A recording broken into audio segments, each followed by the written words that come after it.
pédagogique sy encadreur professionnel fa rehefa amina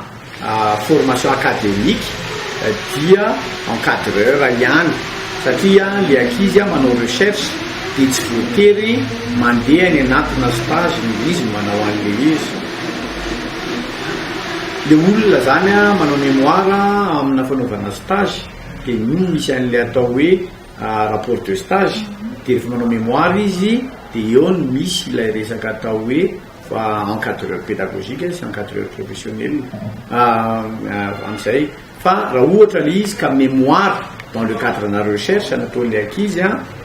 dia tsy voatery isy an'izany encadrement professionnel, encadreur professionnel zany fa encadreur fotsiny. Fa sous-entendre zay hoe encadreur pédagogique le olona satria tsisy stage nataony fa recherche no nataony dia ao anatin'izay recherche zany dia le encadreur no tena manao an'le izy. Ina moa ny tanjona zany amin'ny fanaovana ankizy mémoire io na tambola tsy fisy ny système LMD azy dia ny mémoire zany dia karazana boky atao izay mamintona zany ny fahalalana azon'le ankizy hatramin'ny ohatra hoe 4e année tamin'ny fotoana tamin'ny fotoanano zao maîtrise no manao boky dia restitution zany lazany ny teny frantsay fa hoe le fitandrosana zany na hoe famaranana filazana ny zavatra hain'io ankizy io na tamin'ny première année ka hatramin'ny 4e année dia izay ny tokony hitataratra ao anatin'ilay boky izay nataon'io ankizy io. Famaranana zany iny ary iny mamarana zany le cycle nataon'le ankizy. Dia ohatr'izay koa raha ohatra ka hoe nanao DEA tamin'ny fotoanandrony izay lasa M2 amin'izao fotoana zao dia toraka zany ihany koa zany famaranana ny fianarana vitan'io ankizy io zany iny boky iny. Zay zany le izy dia tokony fahaizan'le ankizy no hita ao anatin'le izy amin'izao fotoana zao moa zany rehefa misy ny système LMD dia L3 na licence zany manao boky voalohany dia M na master zany M2 no manao ny boky faharoa dia ny boky fahatelo zany dia ny doctorat na ny D3. Dia ireo zany reo boky rehetrarehetra atao ireo dia ampisehoany ilay mpianatra ny zavatra hainy ao anatin'ilay spécialité misy azy nandritra ny 3 taona ho an'ny L3, nandritra ny 5 taona ho an'ny L2 ary nandritra ny 9 taona ho an'ny D3. Misy ny resaka mandeha hoe misy ny ataontsika hoe encadreur ny ankizy ihany mandeha manao an'le boky iny zany aloha dia ny encadreur manao an'izany dia tsy vocation amin'ny fampianarana satria ny fampianarana dia tsy mba métier mitovy amin'ny métier rehetra fa tokony hoe olona manana vocation no mandeha manao an'izany fampianarana zany. Midikan'izany zany ny fampianarana dia tsy natao hoe asa fitadiavam-bola andeha hampanankarena na anaovana ferafera fa tena métier noble ka tokony zany ajaina ary tokony respectena zany métier. Dia ny olona manao an'izany moa zany dia olona mamosavy faramandimby, ny olona manao an'izany dia mamosavy taranaka ka tsy mendrika no antsoina hoe mpampianatra. Tokony ankizy no manao mémoire satria eo zany no ahitana an'le valeur an'le zavatra nataon'le ankizy. Fa ny fanaovana mémoire ihany koa dia apprentissage, fampianarana an'le ankizy manao recherche dia tokony zany izy encadrena dia tokony arahana hoe manaraka ve ny démarche scientifique ilay fanaovana mémoire ataony, manaraka ve ny ataontsika hoe norme satria misy norme moa zany ny fanaovana ny mémoire io fampipresentenao an'ny problématique ny fampiatrahanao an'ny hoe inona ny ligne directrice zany mitondra le mémoire anao io, inona zany ny méthodologie zay mobiliser natao dia anjaran'le ankizy zany arakaraka le sujet zay nisafidiny no itediavana zany hoe inona ny méthodologie natao. Ohatra méthodologie anisany anankiray zany zao dia ohatra hoe manao recherche bibliographique izy dia manao lecture izy dia manao fiche de lecture izy, ohatra hoe nandeha nanao enquête ve izy, ohatra hoe nandeha nanao entretien ve izy ohatra hoe nandeha nampiasa logiciel maro samihafa be izy nafahany traité an'le base de données zay opelantanany zany rehetrarehetra zany zany méthodologie de mila azavainy ao hoe inona ny antony nampiasany an'ity méthodologie ray ity fa tsy nampiasany indry zany rehetrarehetra zany zany mila rahana maso daholo ao anatin'ny encadrement. Avy eo le ankizy mametraka hoe zao ny résultat azo de azavaina aminy hoe ahoana ny tokony atao azahoana an'ireny résultat reny. Zany nametraka hypothèse izy de ahoana ny tokony atao am'izany fametrahana am'izany hypothèse zany. Zany rehetrarehetra zany zany de ilaina daholo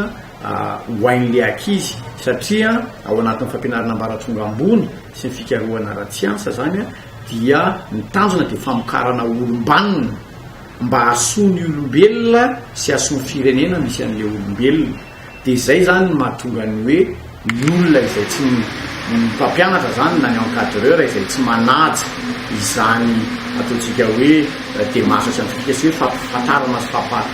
fampitana ny fahaizana amin'ny mpianatra amin'izany zavatra zany fa mandeha manao mémoire amin'ny ankizy eo amin'ny toeran'ny ankizy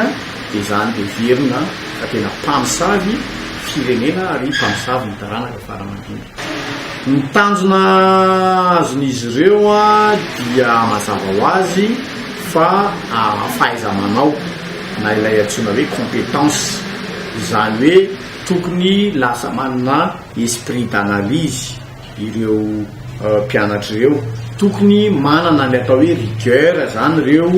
na ataontsika eo amin'ny fiainana andavanandro na amin'ny resaka ara-tsiantifika zany, tokony manana ouverture d'esprit, tokony manana esprit critique. Zany rehetrarehetra zany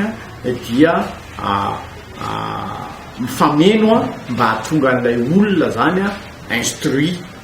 satria le niveau d'instruction dia faritany le famaranana andreo le L3 sy ny M2 sy ny D3 io niveau d'instruction anao zany de tokony mifanaraka amin'ny diplôme. De zay zavatra zay zany nataontsika hoe tombony lehibe satria tsy hitovy mihitsy ny atao hoe compétence na fahaiza-manao an'ny olona manana baka sy ny olona manana licence. Mazava ho azy na eo amin'ny fomba fanehoan-kevitra na eo amin'ny ataontsika hoe fanaovana analyse dia tsy mitovy zany zavatra zany arakaraky ny lalam-piofanana zay arahana fa misy ny lalam-piofanana tonga de misongadina be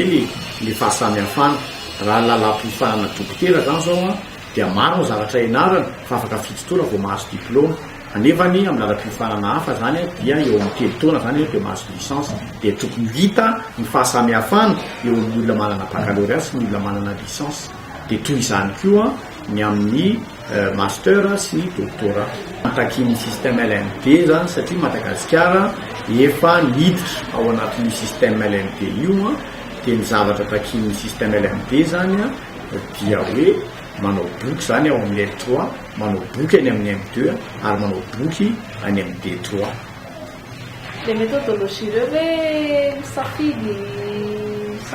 afaka misafidy izy ray ihany sa hoe afaka ataony daholo manao arakaraka zay filana anaovana satria rehefa mametraka problématique ianao de le problématique iny zany no ataontsika hoe fil conducteur mitondra an'le asanao dia amaly ny problématique iny ianao any aparany any de mba hahafahanao mamaly an'iny de anjaranao zany no mijery hoe inona daholo ny méthodologie ho raisiko ahafahako mamaly ireto fanontaniana zay napetraka reto. De anjaranao mety hoe tsy mila manao enquête ianao fa mandeha manao recherche bibliographique fotsiny de ampy fa raha ohatra hoe ny problématique any safidinao mila mandeha manao enquête, mila manana base de données dia tsy maintsy ianao zany manao ny fomba rehetra ahafahanao mahazo an'le base de données de reny ny tafiditra ao anatin'ny atao hoe méthodologie vo resaka koa. Ny mampiavaka ny CNTMAD dia ataontsika hoe manaraka ny système LMD ny CNTMAD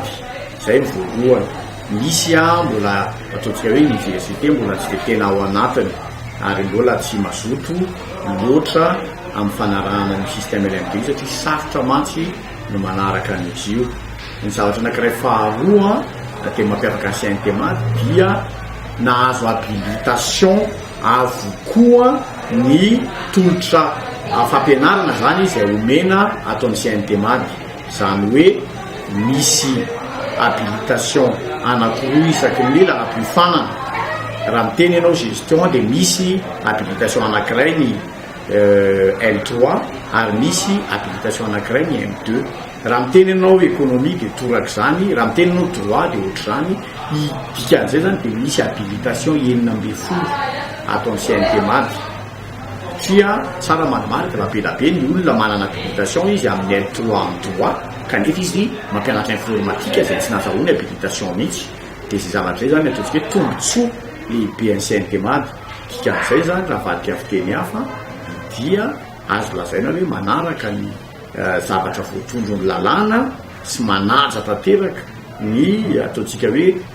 condition rehetra izay takin'ny fanjakana fitondram-panjakana ny CNT mady amin'ny tolotra fampianarana izay omena.